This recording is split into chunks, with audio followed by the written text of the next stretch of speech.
Hello students, class 9 chapter 7 triangles हम कर रहे हैं। एक्सरसाइज 7.1 के अप टू क्वेश्चन नंबर 6 मैंने अपलोड कर दिए हैं, आप प्लेलिस्ट में जाकर चेक कर सकते हैं। तो चलिए एक्सरसाइज 7.1 का क्वेश्चन नंबर 7 इस वीडियो में देख लेते हैं। तो चलिए स्टूडेंट्स, सबसे पहले हम क्वेश्चन को पढ़ते हैं, समझते हैं, फिर देखते हैं कि उसमें हमें क्या सॉल्व करना है। तो यहाँ पे आप देख सकते हैं A B is line segment and P is the mid point. So A B हमारे पास एक लाइन सेगमेंट है और यहाँ पर P एक मिड पॉइंट है। मिड पॉइंट का मतलब होता है कि अगर ये हमारा पूरा लाइन सेगमेंट 10 सेंटीमीटर का है तो मिड पॉइंट ये P इसको 5 और 5 सेंटीमीटर में डिवाइड करेगा। ये फॉर एग्जांपल मैंने आपको समझाया था। तो P जो है वो मिड पॉइंट है। D and E are the points on the same side of AB। तो AB के साइड में ये D और E पॉइंट्स हैं such that angle BAD is equal to ABE। तो यहाँ पे आप ध्यान देंगे BAD, BA एंड D, यानी ये हमारा जो एंगल है वो इक्वल गिवन है यहाँ पे ABE के। तो इसको डिफरेंट कलर से ले लेते हैं ABE को, AB एंड E।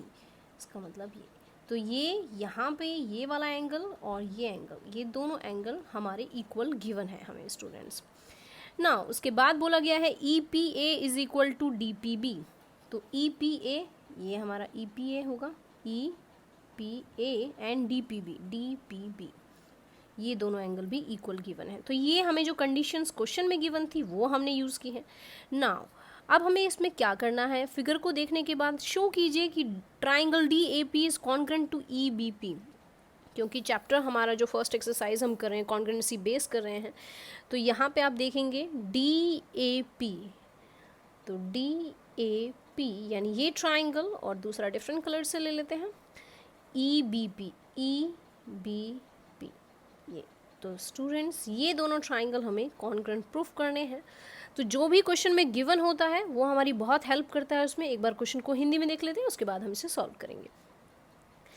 तो ए बी एक रेखाखंड है और P इसका मध्य बिंदु है। तो ये ए बी हमारा हो गया रेखाखंड, P उसका मध्य बिंदु हो गया यानी मिड पॉइंट। नाउ D और E रेखाखंड के एक ही ओर स्थित है। तो D और E ये दोनों इस तरह से स्थित है।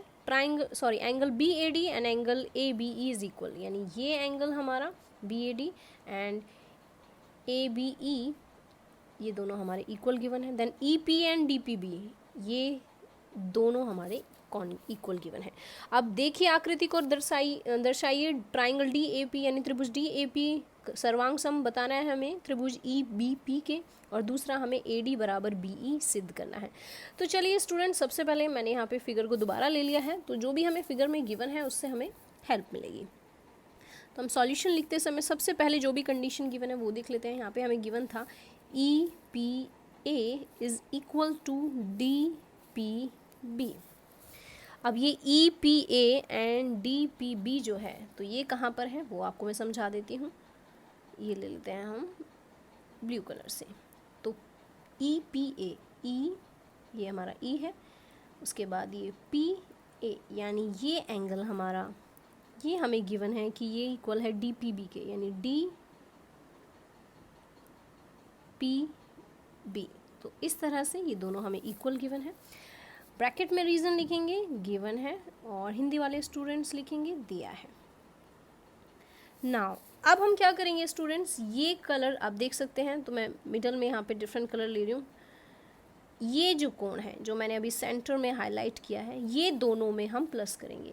पहले हम इन दोनों को प्लस करेंगे और फिर उसके बाद यही सेंटर वाला हम इसके साथ भी प्लस करेंगे। तो चलिए स्टार्ट करते हैं कि हमें क्या करना है। एंगल EPA में हम प्लस करेंगे EPD, यानी ये EPD सेंटर वाला एंगल प्लस कर रहे हैं। हम लिख सकते हैं adding angle EPD on both sides. तो इसे हिंदी वाले स्टूडेंट्स लिखेंगे कोण EPD को दोनों तरफ जोड़ने पर।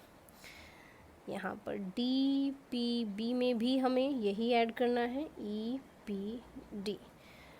नाउ अब आप देख सकते हैं अगर हम ये सेंटर एंगल ऐड कर देते हैं तो ये बन जाएगा हमारा APD and EPB।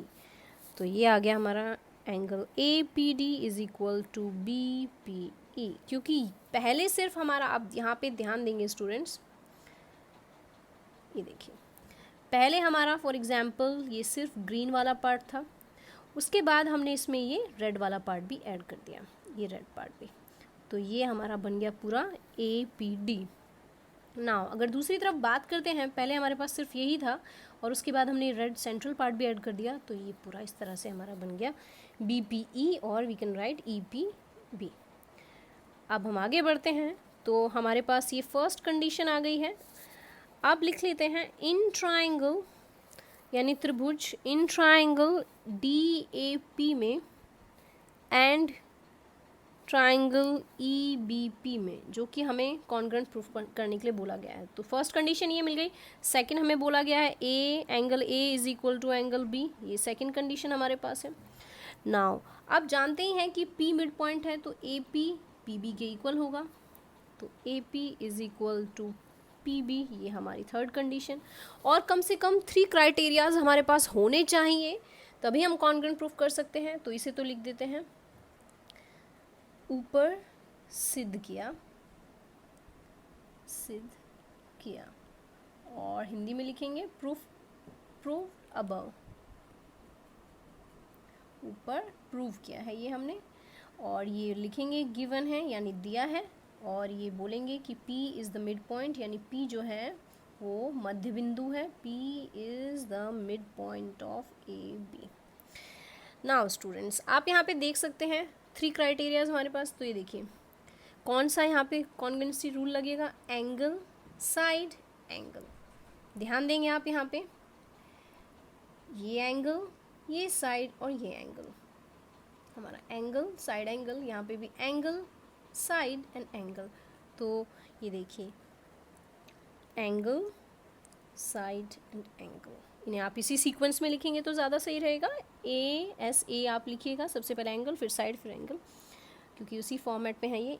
Bye ASA congruency rule, यानी ASA सर्वांग समता नियम, ये आपको हिंदी में लिखनी है हिंदी वाले स्टूडेंट्स को, सर्वांग समता नियम से, और वी कैन राइट द्वारा हमारा ट्राइंगल DAP कॉन्ग्रुएंट प्रूफ हो गया है ट्राइंगल EBP के।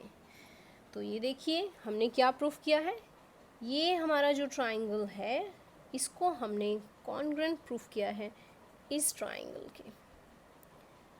नाउ अब हमें सेकंड पॉइंट भी बोला गया है कि क्या AD is equal to BE है, तो हम ब्रैकेट में लिखेंगे CP/CT, यानी corresponding parts of congruent triangle are equal, यानी सर्वांग सम त्रिभुज के जो बचे हुए हिस्से होते हैं, बचे हुए पार्ट्स होते हैं, वो भी बराबर होते हैं। तो स्टूडेंट्स ये रहा आपका क्वेश्चन नंबर 7। बहुत अच्छा क्वेश्चन है, एग्जाम में पूछा जाता है, अच्छे से प्रैक्टिस कीजिए और खुद से आप लिखने की प्रैक्टिस करेंगे तभी आप ऐसे क्वेश्चंस को आंसर कर सकते हैं। तो आई होप ये वीडियो आपको अच्छा लगा होगा और समझ में आया होगा। अगर वीडियो अच्छा लगा तो लाइक कीजिए, अपने दोस्तों के साथ शेयर कीजिए, do subscribe my channel. Thank you so much and keep watching for the new videos.